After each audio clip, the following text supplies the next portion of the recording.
You spent years dreaming about tiny house life. Freedom, the simplicity, the savings. And then one morning you wake up, look at the corner of your bedroom wall, and there it is.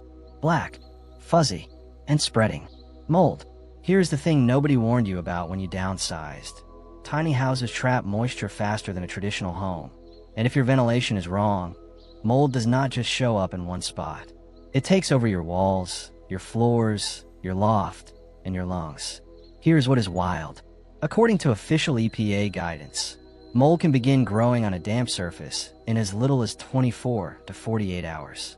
And in a small, airtight space, that clock starts ticking the moment you cook dinner, take a shower, or even just breathe. Today I'm giving you the complete ventilation guide for tiny houses. We are covering exactly how moisture builds up, the ventilation systems that actually work in a small footprint, the ones that are a waste of money, and the DIY fixes you can do this weekend for almost nothing. Stay until the end because I'm going to show you the single biggest ventilation mistake tiny house owners make that guarantees mold will return even after you clean it out. Before we get into it, if you're new here, welcome to Affordable Tiny Homes. I make research-backed videos about real tiny house living, not the glamorized highlight reel. Hit subscribe and tap the bell so you get every new video. Now let us get into it. Let us start with the science of why tiny houses are so vulnerable. Because once you understand this, every solution I share will make perfect sense. Think about what happens inside your tiny house on a normal day. You wake up, take a shower. Steam fills that 40 square foot bathroom. You make breakfast, boiling water on the stove. You breathe all day long. A single person exhales roughly 2 pints of water vapor per day, just from breathing. Add cooking, cleaning, and showering, and you're pushing 3 to 4 gallons of moisture into your interior air every single day. In a 3,000 square foot traditional house, that moisture has room to spread and dissipate. In a 200 square foot tiny house, it has nowhere to go. It hits your cold windows, your walls, your loft ceiling, and it condenses. And condensation, sitting on a surface for 24 to 48 hours, is all mold needs to set up shop, according to EPA guidance updated in February 2026. Now here is the second reason tiny houses are especially vulnerable, and this one surprises people. Modern tiny houses are built tight, really tight. The better the insulation and the ceiling, the less natural air leakage you have. That is great for your heating bill.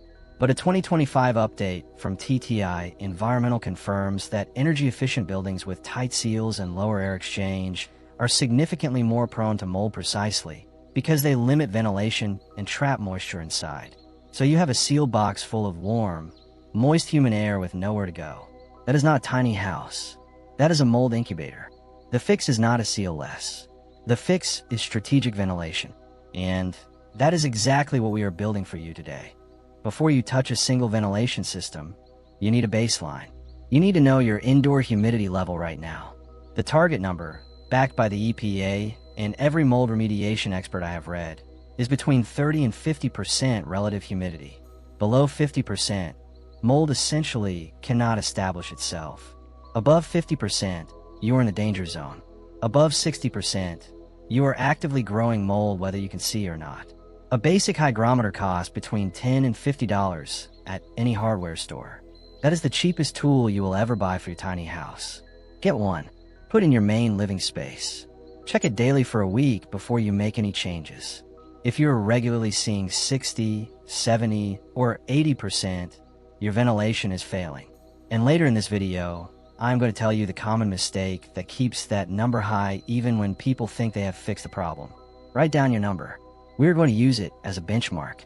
Okay, here's the core of this video. I call it the 4-layer ventilation system. Every tiny house needs all 4 of these layers working together. If even one is missing, moisture finds its way back in.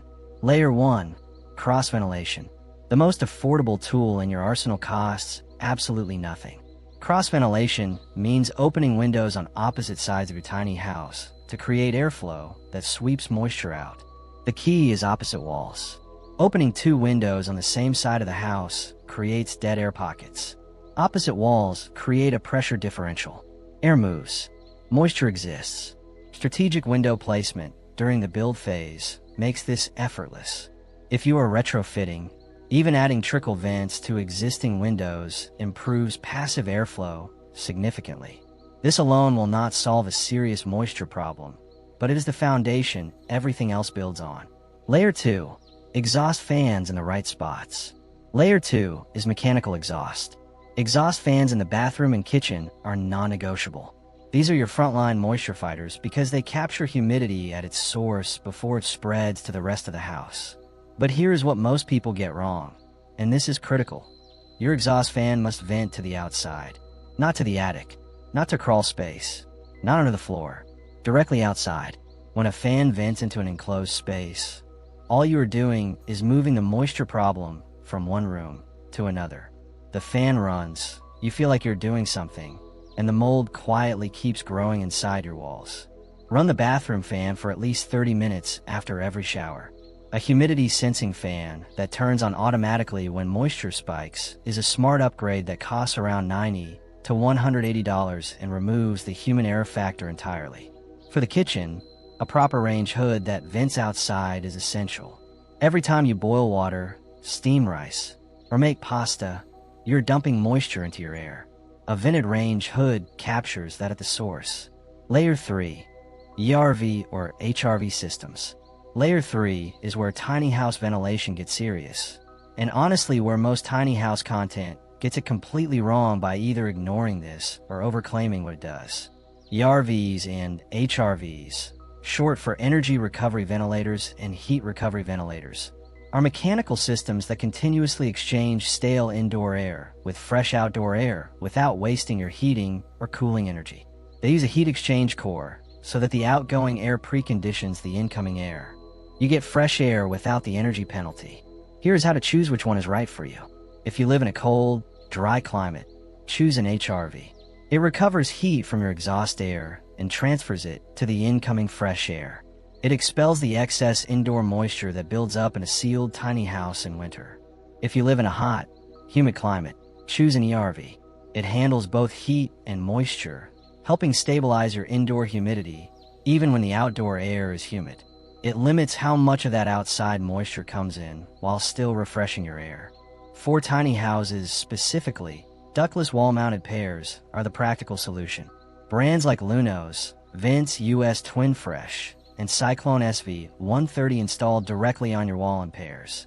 One unit blows in while the other blows out. They reverse roughly every minute, so a ceramic core accumulates and transfers heat. No ductwork needed, which is a major deal in a small footprint build. Based on 2026 pricing data, a fully installed whole home ERV runs between $3,000 and $6,500. A ductless single room or paired unit from brands like Lunos or Vents US starts significantly lower, with ductless ERV and HRV units installed in the $500 to $1,700 range, depending on the unit and configuration. For many tiny house owners, one pair of ductless wall units covers the entire square footage effectively. Is it cheap? No. Is it the single most effective long-term mold prevention investment you can make in a tiny house? Absolutely yes. Layer 4. Dehumidifier as backup. Layer 4 is your insurance policy. Even with perfect cross-ventilation, good exhaust fans, and an HRV or ERV running, there will be days when outdoor humidity is extreme, when you have guests, or when your system needs maintenance. A compact dehumidifier fills that gap. For a tiny house, you do not need a massive unit.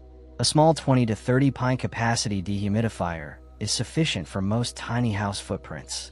Keep it running when your hygrometer climbs above 50%.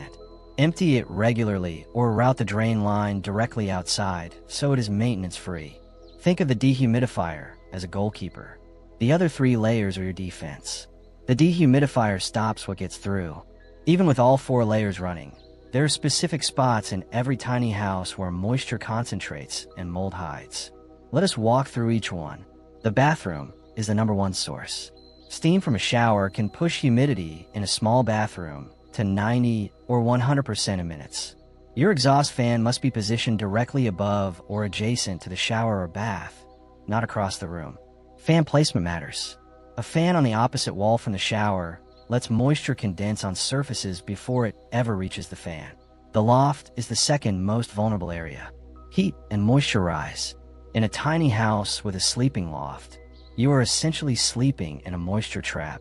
Make sure your loft has at least one operable window or vent. Some tiny house owners add a small ceiling fan in the loft specifically to prevent stagnant warm air from sitting against the walls overnight. The kitchen is third. Beyond the range hood, pay attention to condensation on cold surfaces. Cold water pipes that run through warm interior spaces sweat. Insulate your cold pipes to prevent surface condensation from dripping onto wood and creating hidden moisture damage. Closets and storage areas are fourth, and often the most overlooked. Mold loves closets because the air in there is stagnant. Leave closet doors open regularly to allow air circulation. Avoid pushing furniture flush against exterior walls, as that gap of an inch or two allows air to circulate behind the furniture and prevents moisture from being trapped against the cold wall surface. Windows are fifth. Single-pane windows will develop condensation on cold mornings no matter what you do. If you're in a cold climate and still running single-pane, upgrading to double-pane is one of the highest return moves you can make for both comfort and mold prevention. Okay, I told you at the start of this video that I was going to reveal the single biggest ventilation mistake tiny house owners make. The one that keeps mold coming back even after people think they have fixed it. Here it is. They treat mold as a cleaning problem instead of ventilation problem. They find mold. They scrub it with bleach or vinegar, which does work on the surface. They feel relieved. 3 months later it is back, and they cannot figure out why. The reason is that mold is a symptom. The moisture is the disease. If you have not fixed the airflow that allowed moisture to accumulate in that spot, mold will return to exactly the same place every single time because the conditions that caused it never changed. Here is what the 2026 research from a peer-reviewed study published in Frontiers in Public Health confirms. Residents routinely underestimate their susceptibility to mold because they rely on visible cues. They look for black spots, but mold can be growing inside your walls, behind your bathroom tile, and under your flooring long before it is visible or has an odor. The fix is not to clean more aggressively. The fix is to change the conditions. That means tracking your humidity with a hygrometer. That means running your exhaust fans correctly and venting them to the outside. That means addressing condensation on cold surfaces by insulating pipes and upgrading windows. That means getting mechanical ventilation that continuously refreshes your air, even when all the doors and windows are closed. Mold prevention in a tiny house is an engineering problem, and now you have the engineering solution. Let me give you the fast version so you can take action today. 1. Buy a hygrometer. Know your indoor humidity. Keep it between 30 and 50%. 2. Use cross-ventilation. Open windows on opposite walls whenever weather allows. 3. Install exhaust fans in your bathroom and kitchen. Vent them directly outside. Run the bathroom fan for 30 minutes after every shower. 4.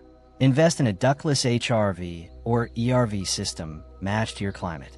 It is the most effective long-term mold prevention tool available for a tiny house. 5. Keep a compact dehumidifier as backup for high humidity days. 6. Do not just clean mold. Fix the conditions that caused it.